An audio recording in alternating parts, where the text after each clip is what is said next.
የኢትዮጵያ አየር ኃይል አሰላለፍ ዘጠነኛው ስኳድሮን ብርጌዲየር ጀነራል ለገሰ ተፈራ፣ ኮሎኔል ባጫ ሁንዴ፣ ኮሎኔል መንግስቱ ካሳዬ፣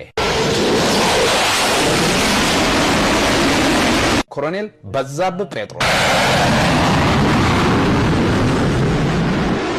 ብርጌዲየር ጀነራል አሸናፊ ገብረጻዲቅ፣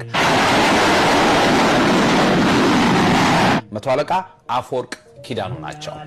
የአምስተኛው ስኳድሮን ቦምብ ጣይ ክፍል አሰላለፍ ጀነራል አማሃ ደስታ፣ ጀነራል ተጫነ መስፍን፣ ኮሎኔል ብርሃኑ ውብነህ፣ ኮሎኔል ብርሃኑ ከበደ፣ ኮሎኔል ተሻለ ዘውዴ፣ ጀነራል ንጉሴ ዘርጋው፣ ጀነራል ተስፉ ደስታ።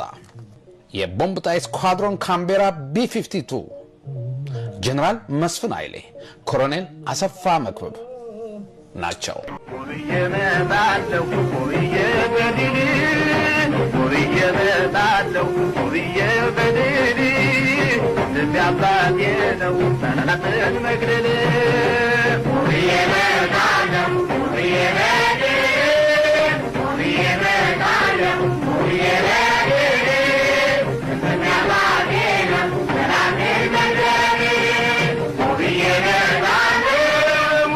Jagna